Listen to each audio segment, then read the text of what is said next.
in due course. Thank you very much. Recording is now recording. So welcome everybody. Um, so if you want to go to our website, you will see there will be a link to our YouTube channel there as well. So there's a few different ways you can continue the conversation after this meeting. We are on Twitter, or X as it's being called now, at ASHRAE Subscript IRL. We are, of course, on LinkedIn at ASHRAE-Ireland. I think that's probably the best place to get the latest news. However, the best way to get to us is to go to our website, ashrae-ireland.org. And then if you scroll to the bottom and you can see subscribe to our newsletter. We don't drive you absolutely crazy, but we do keep you up to date with things that are happening in the industry here in Ireland, and especially on these sessions. Yep, Karen will keep you up to date, but without not all the time. We don't interrupt your day every twice a day, promise. Okay, so let me introduce our speaker. Um, okay, so let me introduce Alexander Kotianis. Excuse me, Alex. I got there. So Alex is a distinguished lecturer with ASHRAE. He is the outgoing president of the Brazil chapter and is a corresponding member of TC Technical Committee 9.9 Mission Critical Applications. He is a specialist in data center design and operations with the DCD Academy, and as a trainer and lecturer with DCD Academy since 2016. He's been working in the mission critical industry for over 12 years and has a degree from University of Brasilia. So I'm going to stop sharing now, and hopefully you'll be able to share your screen, Alex. Thank you very much for the introduction. So welcome aboard. Let me share my screen with you. Please tell me if you can see it. That looks great. We can all see it. So thank you very much for the introduction. Well, my name is Alex. Alexandre, by the way, but it's in Portuguese. We always struggle with this. When we are doing lectures in Spain or in Latin American country, they have difficulty to say too. So they call me Alejandro. So you can call me Alex. That's pretty fine. Thank you very much for the opportunity. It's an honor to me to be with you today. We'll try to make the session in 40 minutes, 35 to 40 minutes. There's a lot to cover. If you want to talk about efficiency, we can stay a week speaking about efficiency in data centers. So we'll try to get the most important things to think about in cooling systems of data centers.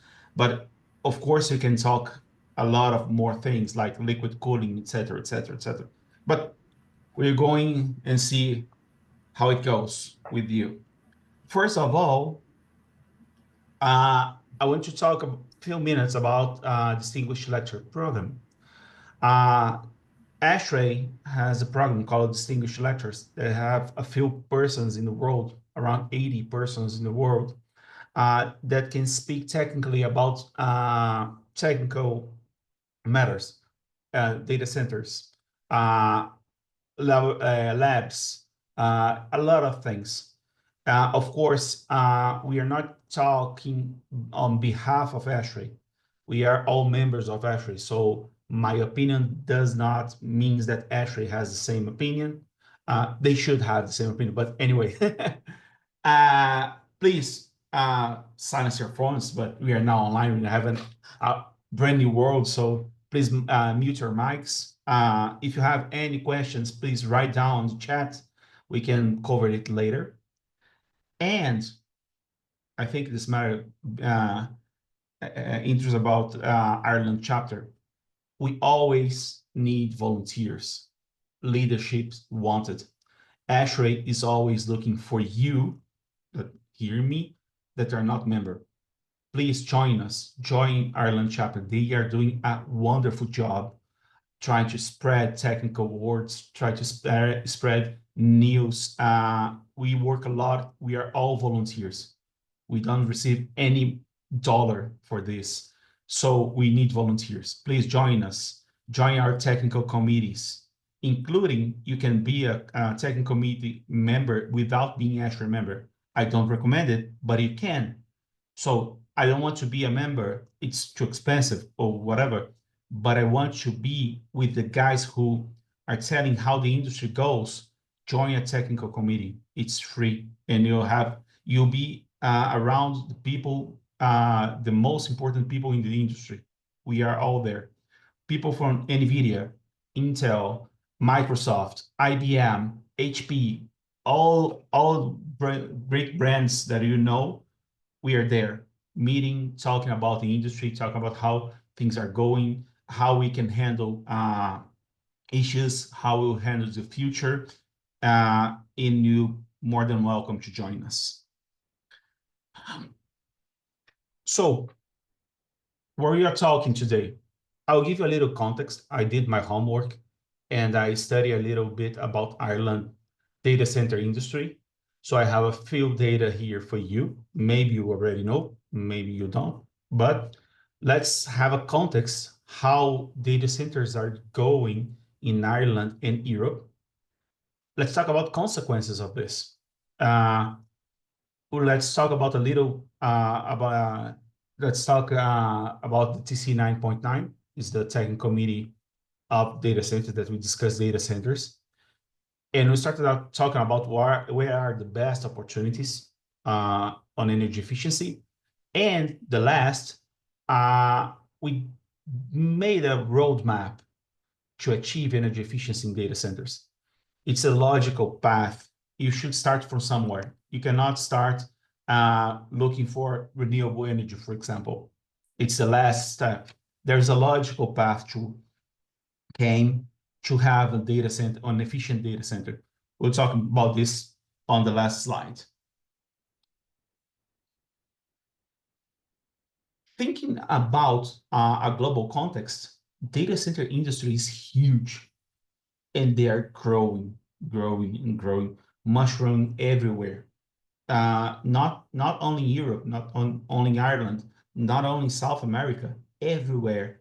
Every day you have in the news, Microsoft, it's about to spend billions of dollars in X country. You can change X for any country in the world, Africa, Brazil, Argentina, Europe. They're spending a lot of money because the demand is incredibly high. And you think about artificial intelligence, it rises even more. So now, few researchers say that we are consuming as an industry around 2% of the energy produced in the world. Some researchers say we are around 3 to 4. Think about it. Consuming 3% of all the energy produced in the world, it's a lot of energy. It's a lot of energy. So we have kind of responsibilities here. We are consuming a lot of energy. And if you think to move towards the net zero scenario, data centers should have the emissions by 2030. I think it's impossible. It's a goal, but I don't think we'll be there. It's my personal opinion. It's hard to get there. But anyway, I collect this data from Mordor Intelligence. It's free data. You can check yourselves on the website of Mordor. They're predicting a growth for Europe data center market around 9% per year until 2030. That's a huge, huge growth. If you see here, let me put my laser pen here. If you see the market volume today is 13,000 megawatts. On 5 years, we are going to 21,000 megawatts in Europe. A lot of energy, a lot of energy. maybe we'll struggle with this. Maybe we don't have enough energy, or maybe you cannot transmit enough energy. We have a lot of issues to think about this. And zooming, we find Ireland context. And I found the same website that they are predicting, forecasting a growth of 16%. That's even bigger. It's almost incredible. If you think an industry that consumes 3 to 4% of the energy in the world growing 16% a year, this is a monster that we are creating. So in one hand, that's wonderful. We work on data centers. We have our jobs. Data centers are great. We are using data centers right now. You're hearing me because of data centers. You received the message about this webinar because of data centers. You use your Google Maps or Waze because of data centers. So I can't imagine life today without data centers. The first thing you do in the morning is look for your cell phone, so you have a data center behind you. And the last thing you do when you set the hour, do you want to wake up, you are working in the data center too. So all day long, you are working, you are interacting with data centers.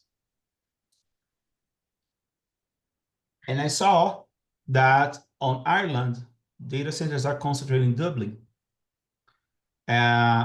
On this website, say that you have around 95 data centers and 83 on Dublin. So why I did this? Because I collect weather data to see how can we cool the servers, maybe without compressors. So we need to take a look at weather. We'll see in a few slides. So consequences, nobody grows that fast without consequences. Even us, when we are a child, we grow fast, our knees hurt. So growing fast have consequences. So in fact, we became victims of our own success. And we have a lot of emissions of CO2. Of course, we are consuming a lot of energy. And countries are feeling this, including Ireland. I saw our grid has a moratorium, declared a moratorium for data centers until 2028. And I saw this because they are, as I read, they are afraid to not have enough energy for data centers. So as I saw in the news, you can correct me or enlighten me, to connect data center on air grid, they have a lot of problems to connect a new data center. Not only Ireland, Singapore, Netherlands. So you can see you have restrictions and outcomes. For example, new data centers with a high efficiency projects. I don't like PUE as a metric for design.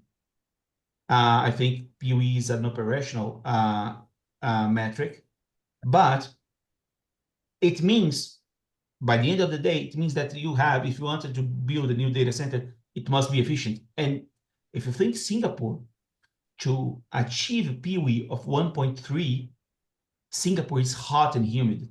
It's the worst weather to cooling systems. So it's hard to build a new data center in Singapore. Netherlands, US, Germany, everywhere in the world has some restrictions about data centers right now because they are growing so fast. And maybe we don't have energy. Maybe we don't have water, sufficient water. Some data centers still consuming a lot of water on the cooling systems. So this is the context of the world, what's happening in the world.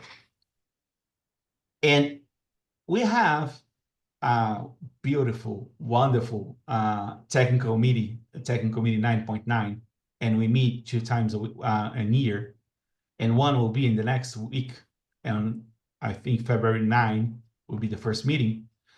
If you work in data centers, you need to look for information in a good place, in the right place. There's a lot of, sorry about my French, crap information on Google.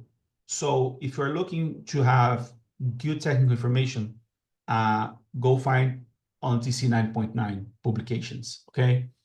And as I said before, you don't need to be a member of ASHRAE to be a part of the technical committee. If you're an expert, please join us. We want to hear you. We want to hear your thoughts. We want to hear your problems. Maybe we can solve together. Here's a website. Just click here, join. Don't think too much. Just join. We will be with now. I think we are around 500 persons talking about data centers, thinking about data centers, working on data centers. Join us. We need you.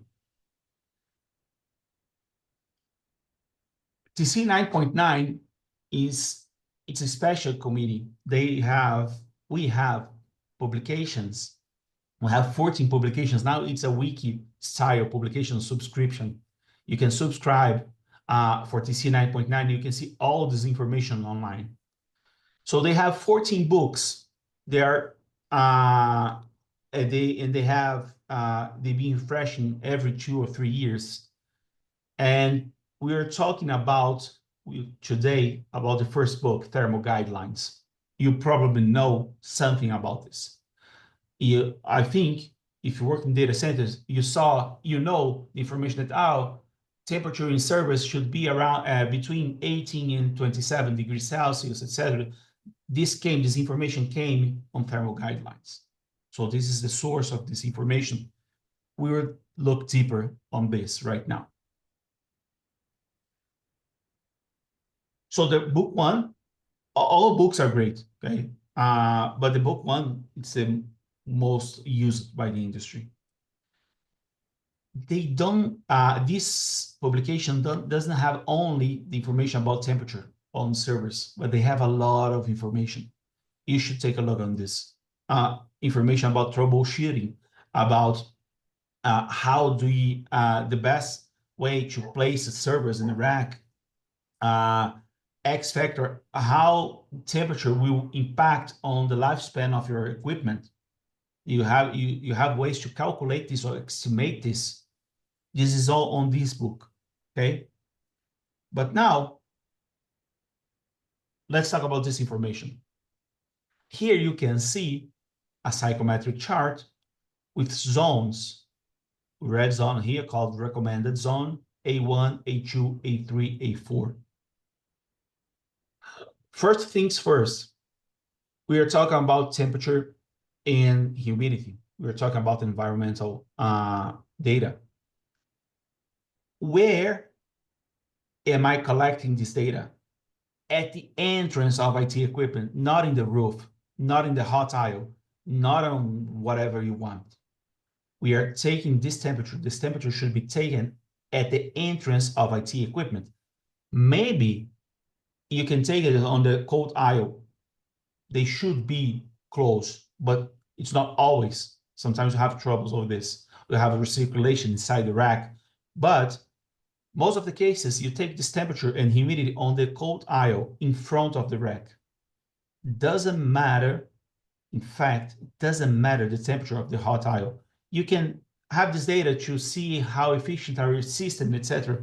But thinking about the IT, doesn't matter the exhaust temperature, doesn't matter the roof temperature, doesn't matter the return temperature of your CRAS.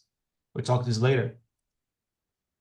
So you have the recommended zone in red. So the temperature should be between 18 degrees Celsius and 27 degrees Celsius. And humidity should be above -9 degrees dew point temperature and below 70% humidity, relative humidity, or 15 degrees dew point temperature, okay? So this zone, we're calling recommended zone. It doesn't even matter if you're working here or here or here. The difference between the efficiency is not that much. So that's why you have an area. It's hard to have a set point. First versions of thermal guidelines say that you have an optimal set point. Can you imagine have a huge data center of 2 megawatts and you have the same temperature all across all cold aisles? It's impossible.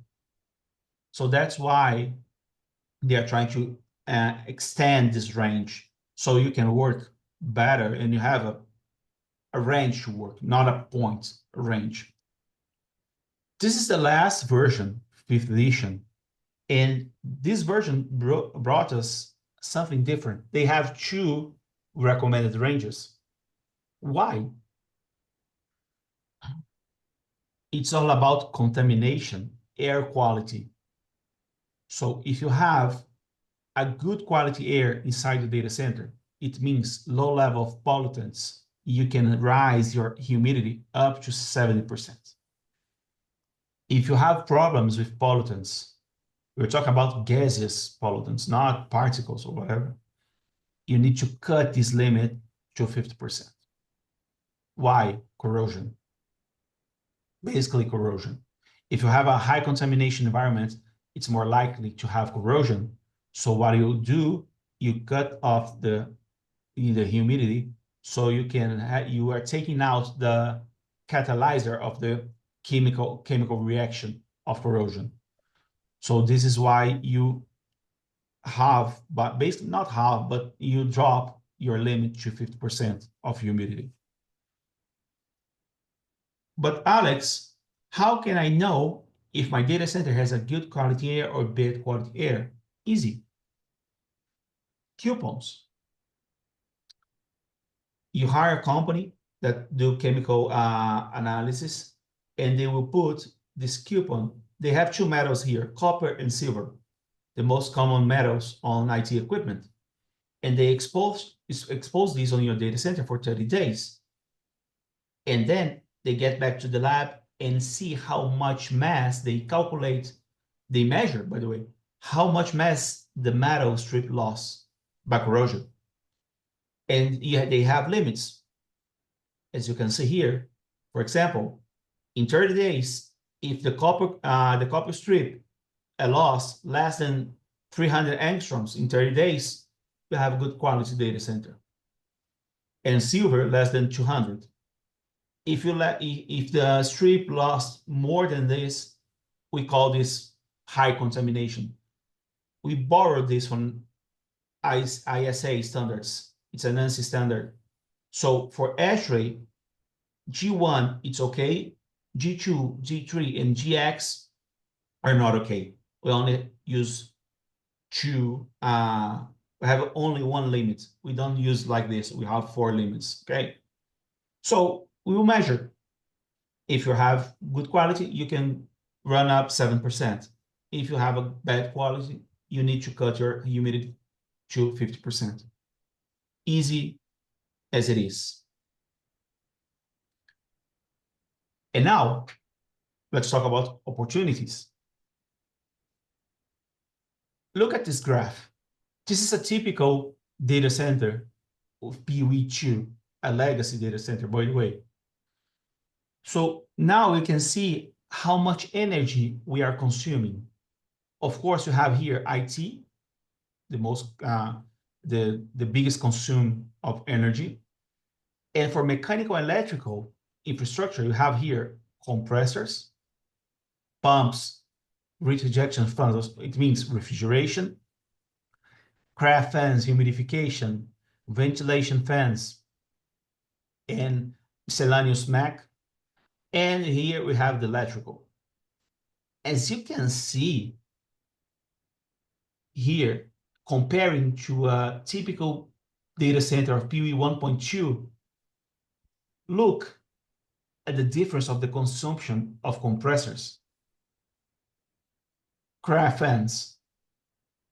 If you go to the electrical side, if you compare a very legacy data center, PUE 2, in a very efficient data center, PUE 1.2, the difference of UPS, for example, is not that much. So the main driver to go from 2 to 1.2 are mechanical. So some guy says we are villains. I'll say we have the best opportunities. I will always like to see the cup half full, not half empty. So we have the best opportunities. So compressors and fans, we'll talk about this today.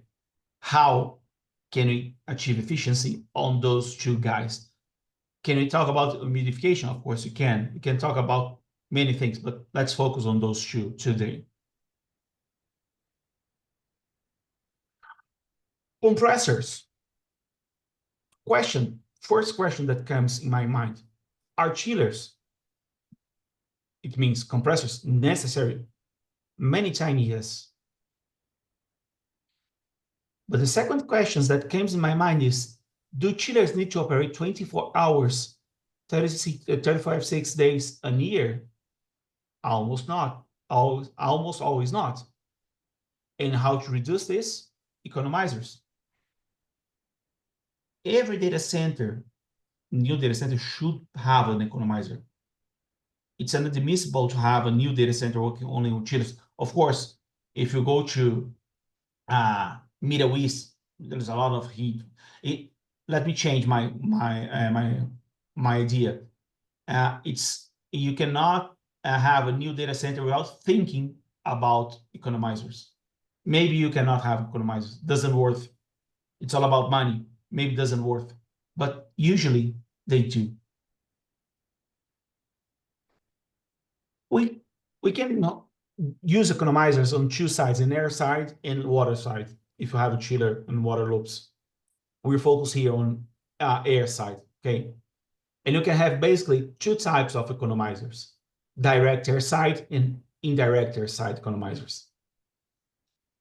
Direct air side economizer, as the name says, I will throw outside air directly on servers. So take the outside air, of course, I will filter, I will take care of the humidity, etc. Then I will throw it on servers. So I have here outside air, a silencer, dampers, filters, humidification, a DX coil.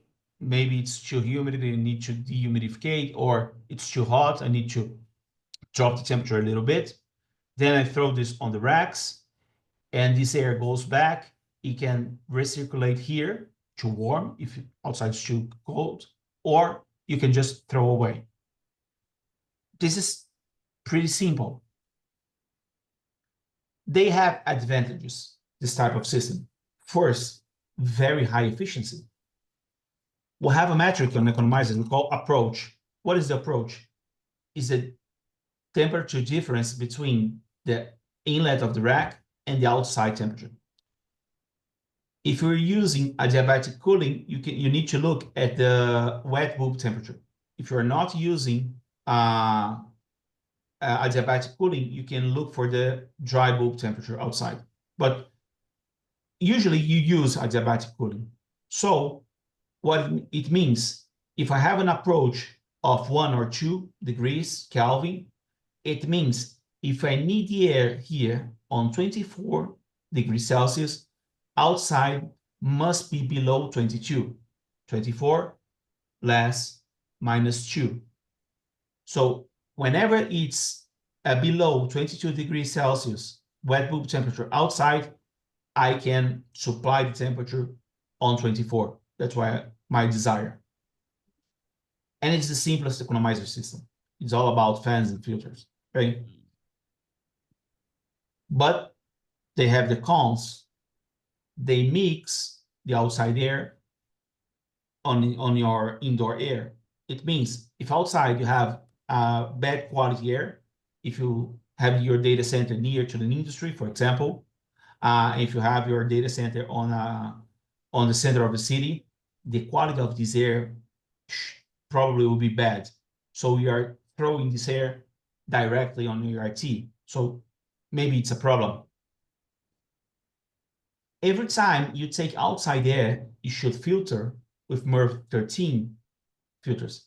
It's very, it's easy to get this filter to get, I forgot the word in English. You need to replace this very often, okay? So maybe you can generate a large volume of waste. So you are being efficient on site, but you are generating a lot of waste. So you're not that that environmental friendly, okay? And intense humidity control in some places. I saw in weather data in Ireland you have very humid weather. So maybe it's not the best option because you have to work your direct expansion to dehumidify the air a lot. So you're using compressors. You're not using compressors from chiller, but you're using compressors to dehumidify the air. So maybe it's not the great option for you, but you can have the indirect air side economizer. What is the difference? Now I have here an air-to-air heat exchanger. So I do not mix anymore the outside air and the inside air. Of course, I have a little outside air here to maintain the room pressurized, but I don't have a lot of mixture here. The air does not mix here. The indoor air, outdoor air does not mix. That's wonderful. Now I just solved two problems: pollutants and humidity. Doesn't matter for me if outside is 100% humidity. It doesn't enter in the data center. That's wonderful. So if you think I do not mixture anymore the air, this is an advantage. Less use of filters, because here I'm not sending the air inside. So the filter is here. I can use a G4 just to maintain the heat exchanger. Great. And this is recommended in cities that the air can be polluted or humid, case of Dublin, as I saw. So disadvantages, lower efficiency. Now, as I have a heat exchanger here, look at my approach. Now goes from 4 to 8. So now we have more inefficiency on the system. So my window of free cooling is now smaller because I have this delta. But let's check if it makes sense to have, for example, an economizer in Dublin. This is the weather data that I took from Energy Plus website from Dublin. So we have here 8,760 points here, all the hours of the year in Dublin. And let's think an airside economizer, an indirect airside economizer, and I want a supply temperature of 24. As we saw in the last slide, the approach varies between 4 and 8K. So let's draw the lines here. A 4K approach will be 24 less 4 will be 20. So I draw this line on 20 degrees Celsius, wet bulb temperature constant here. It means all the points below this line, I should cool to 24. All points above this line, I cannot. I can partially free cooling, but let's think about 0, 1, yes or no, okay? As I can see here, and probably you, there is no points above. So on theory, I can cool all the hours of the year on an economizer system with a 4K approach. Let's see 8K approach on less efficient equipment.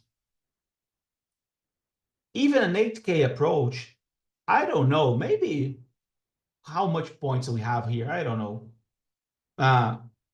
20, 30. It means all the year, only for 20 hours or 30 hours, or I cannot achieve 24 degrees Celsius. Maybe it's acceptable for you. It depends on the business you're going, but maybe it's acceptable. But you can change another variable. Remember, ASHRAE recommended range goes from 18 to 27. We're talking about 24. Let's see 27. And draw the same lines. Of course, the 4K, still 100%. Now, the 8K approach covers all the points. It means if you work in an IT inlet temperature of 27, it's still on the recommended range. You can go for a allowable range, but we're still on the recommended range. all the hours of doubling, you should work without compressors. We're talking about theory. Of course, you need to design, you need a mechanical engineer to design this, etc., etc. But at least it shows us that we need to think about economizers.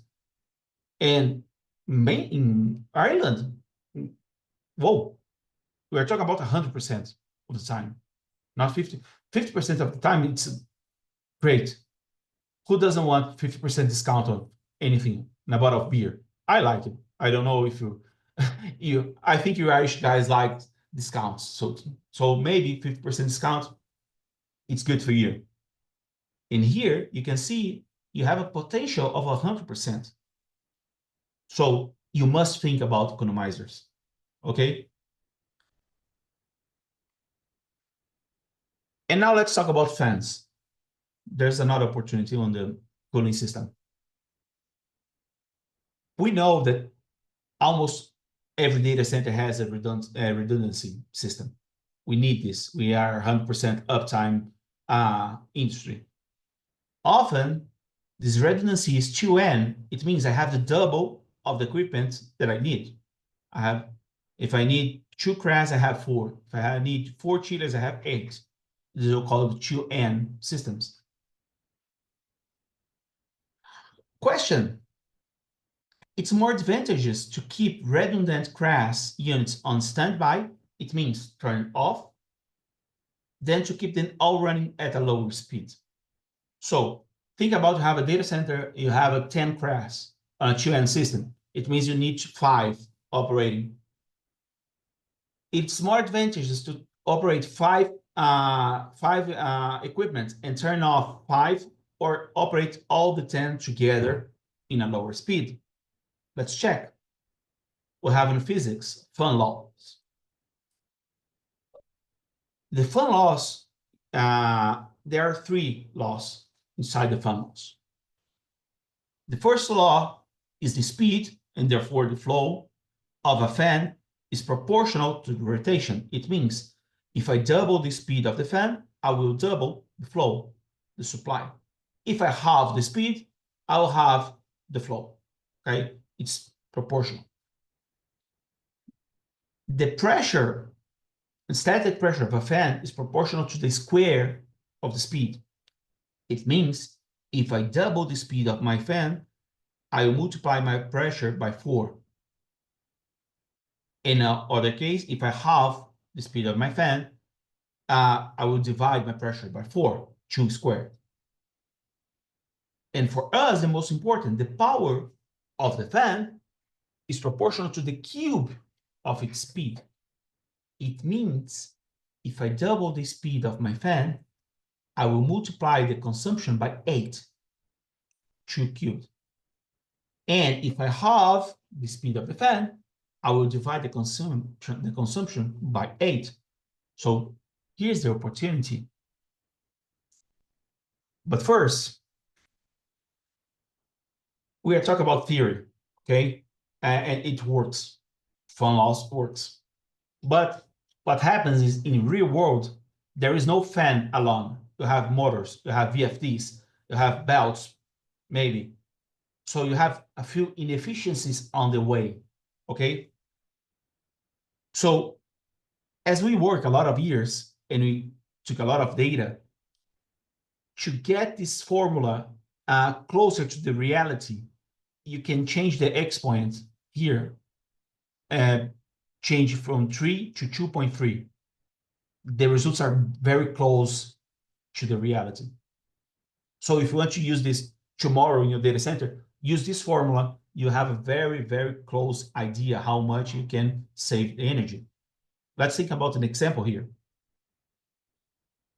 Think about this imaginary data center here. You have 8 CRAS on 2N system. So N is equals to 4. So I have here on, off, on, off, on, off, on, off, okay? So those are imaginary numbers, okay? Just to see how does the equations works. So we have here 100% of capacity, 0% of capacity on, off. Flow, 22 1,000 cubic meters per hour, and the consumption 20 kilowatts. So if you do the maths here, the total airflow would be 88, and the total power consumption 80 kilowatts. Okay. Now let's study another scenario where every CRAE is on, but at half of the speed. If you see here, half of the speed, half of the flow, first one law. Okay, so now they are 11,000 cubic meters per hour. And now the new consumption is 4.06 using this formula here. We go from 20 to 4.86. Here's the formula. Flow, half. We have the speed, we have the flow. As you can see, we have the same net flow, 88. But now we are consuming 32. So that's a lot of savings here, rotation savings. And the last, just talk about a little about airflow management.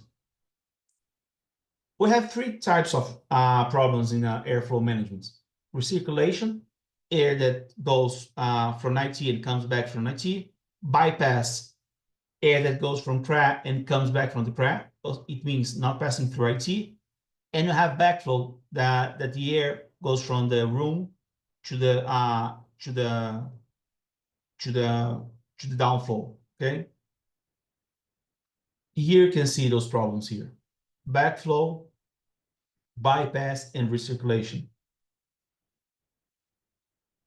So recirculation, most common causes: insufficient cold air flow, excessive air velocity under the raised floor, poor segregation between aisles, etc. Possible solutions: increase the number of CRAEs, increase the speed of the fans, aisle containment, or using blanking panels. Look this, the CFD. You have here a rack without blanking panels. Look at the temperature, how the temperature are on the servers. If you put only the blanking panels, it gets a lot better. And if you close the gaps on the side of the rack, look at this, wonderful. So it's easy to control recirculation, and it's very dangerous because you have hotspots. Recirculation causes hotspots. Real photos here. You have 4 racks, identical racks here. This one we worked and closed all the gaps. See, the temperature goes from 20 to 21. Here we took out a server. Look at the temperature on the servers here, 28, 29. So it created a huge hotspot here because the air from behind the rack are coming back to the cold aisle. And you can see here a lot of gaps. Bypass, usually excessive flow on cold air, leaks on the raised floor, absence of brush grommets, perforate tiles placed in the hot aisle. This is insane, but it happens. Possible solutions: turn off some CRAEs, reduce fan speed, keep perforated tiles on the cold aisles, or use brush grommets. This is a very common point of recirculation. They do a hole this size to pass one cable. So all the air goes on this hole, okay? So you must use those brush grommets here. And the backflow, usually you'll have due to high velocity on the raised floor, and usually you have racks very close to the CRAEs. So the possible solutions: improve the floor sealing and move the racks away from the CRAEs, okay? And another example here of CFD. Here we have a very high velocity. So you have a poor airflow supply here. You must remember that IT fans, they're not choose between cold air and hot air. They're pressure differential. So if you don't have cold air, they will suck hot air. And here you have a lot of air. So recirculation here and bypass here. Another point that I need you to have in mind: calibration. Usually, the data centers install this, the temperature sensors and stays here forever.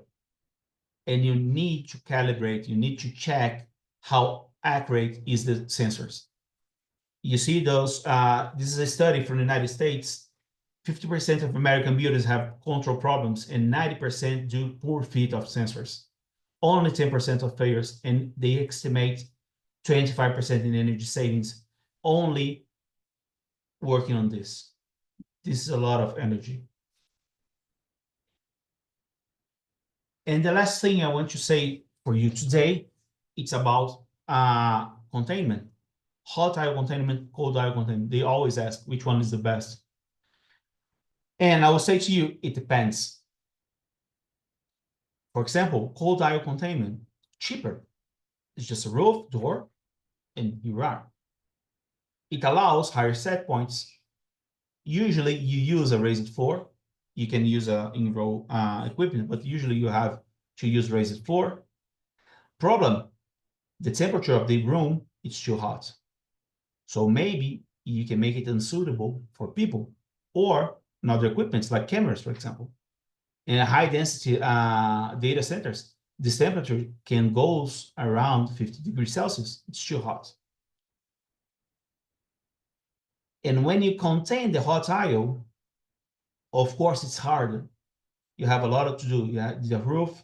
You need a false roof here to do a planning.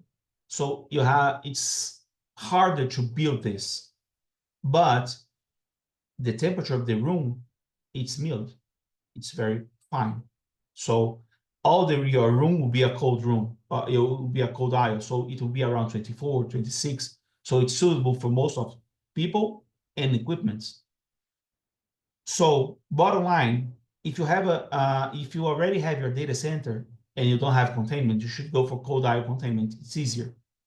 If you are thinking about designing a new data center, I would go to the hot aisle containment. That's the bottom line. Okay, we have a lot of thermodynamically talking. They are almost the same. We are segregating the mixture of theirs. Okay, you have a thermal inertia, etc., etc. At the end of the day, the main driver is if you are designing, go for hot aisle containment. If you have an already operating data center, go to the cold aisle containment. Okay. Typical controls of cooling system. You must control. Must is a hard question, hard word, but doesn't make sense to control the return temperature when you need to guarantee the supply temperature. You're controlling something else to guarantee something else. It doesn't make sense. So if your CRAS can control the supply temperature, it does make a lot more sense than control the return, okay? So you can control the supply temperature, you control the delta P, the differential pressure between the cold aisle and the hot aisle to guarantee that you have a little more pressure here than here. And you can need to guarantee that the pressure inside the room, it's a little more than outside, because if you open the doors, the airs will go out, never come in. So you guarantee that all the air inside the data center is filtered, is treated. And the last slide, finally, I talk a lot here today. Sorry about this. Roadmap to achieve energy efficiency. The first thing you need to look, it's IT. If you can rationalize, you do. If you can consolidate, you do. If you can virtualize, you do. But sometimes it's not up to us. It's our clients. But okay, it should be the first, because I need to know how much energy IT needs. If they can do more with less, wonderful. But sometimes we do not know. It's a black box for us. So first thing, air management. You always start from inside to outside. So the first thing you're going to do is study of energy, air management, and set points. Avoid recirculations, reduces bypass, negative pressure gaps, aisle containment. Try to control the temperature by the supply air temperature. Those are the first things you want to do. Then you go to the math. It means increase set points. It doesn't make sense to increase set points if you have possibility to have hotspots. So that's why it's logical to do air management first, then you go for your set points. Reduce fan volume. If you have a lot of air and you don't need it, you are spending a lot of energy on fans. Maybe you can run at a lower speed. Optimize humidification. Maybe you don't need humidification at all. Heat recovery, if you can, for example. Then you go to electrical. Oh, I want to change my more efficient lights, generator heaters, UPS. I want to change my UPS or whatever. And then you go to the energy. It doesn't make sense to think about buying renewable energy if you don't do air management, if you don't optimize your set points. It doesn't make sense. It's just marketing. Oh, I have a ESG environmental friendly data center because I buy renewable energy. No, the most sustainable energy is the energy that you don't use. So here are the energy that you don't use. You find here, here, and here. So that's it. Thank you very much. I tried my best to fit in 40 minutes. I think I passed up 10 I think minutes. we're Sorry about this. I think Uh, we have just about enough time for a couple of questions. Thank you very uh, much, Alex. That was very, very interesting. If anybody does have any questions, you can stick them into the chat there, and I will ask them for you. I suppose, first and foremost, I think the most interesting thing, I'm sure it's on a lot of people's minds, is liquid cooling, being the buzzwords for the last couple of years. I know a number of data centers are starting to move in that direction, at least in part. I think it's probably quite a big area. We talked mostly about air cooling here today. Um, we're not going to be able to get into you're not going to be able to answer that question. So perhaps maybe the question, Alex, will be is could we cover this in a separate session? of course, we can. Hmm. Let's just do a teaser of 1 minute. Okay. First thing, they think wrong about liquid cooling. If you see the researchers of uptime, etc., they asked, what is the threshold to start liquid cooling? And they talk about density of the rack. Hmm. It's not about the density of the rack. It's about the density of the chip. Hmm. So Yep. the problem is a lot of heat in a small area. Hmm. So it doesn't matter if the rack is 20, 40 kilowatts per rack. Hmm. We are talking about the chip density in NVIDIA B200, for example. We are talking about 1 kilowatt in this tiny square. Yep. This is insane, and this is why we are going for liquid. Hmm. Liquid, in theory, have 4,000 times more capacity to to absorb heat than the air. Hmm. So it makes sense to use liquid. But we have a lot of things to think about it. It's not only about the liquid. We have to care about the leakage. We need to care about the interaction between electrical and mechanical system. We have to disposal. If it leaks, how will we dispose this liquid? What liquid is this? Is this water? Is water with glycol? Is something else? And types of liquid cooling. We can have immersion cooling. You heard a lot of these. You can have a DLC, a direct liquid on chip. We have a lot of types of liquid cooling. Each one is more suitable for something. Hmm. So we have a lot of information. We can cover this in another session. We can talk about types of liquid cooling, pros and cons. What do you have to think about when you're going to liquid cooling? But the bottom line is, if you're designing a new data center today, you must think about liquid cooling. Maybe you do not Hmm. install today, but it must be predicted that you should have liquid cooling in a year or 2 or 3 years. Because if you don't do this, maybe your data center, brand new data center, will be outdated in 2 years. So Hmm. the bottom line is you must think about liquid cooling, even if you're not using today, but you must think about liquid cooling. And there are strategies to do this. Not installing today, but ready for tomorrow. We just have time for maybe one or two very small, quick questions there. So one from Mohammed. Thank you, Mohammed Hamza Rafiq. Should we use the VSD for fans to regulate the fan speed throughout the operation instead of dropping the fan speed by 50%, 30% at once? Look, if you can use VFDs and you have a differential pressure sensor, for example, on the cold aisle, it's better because uh, in theory, you will supply only the needed air. You're not setting on 30 or 40%. So IT loads are very dynamic. Mhm, So you need, if you want to be the best as you can, your fans should be as dynamic as the IT equipment. So it would be better to use a VST than a control on 30 or 40. But mhm. yes, there is. And someone was paying attention to the psychometrics. Well done, Juan Ravello. Why is the wet bulb temperature the mandatory parameter in your psychometric slide? I think Juan is asking about there. Uh, When working with instead of working with a wet bulb temperature, sorry, instead of working with a dry bulb temperature in the free cooling analysis. Oh, the thing is, usually when you have economizer, you want to take advantage of the adiabatic cooling.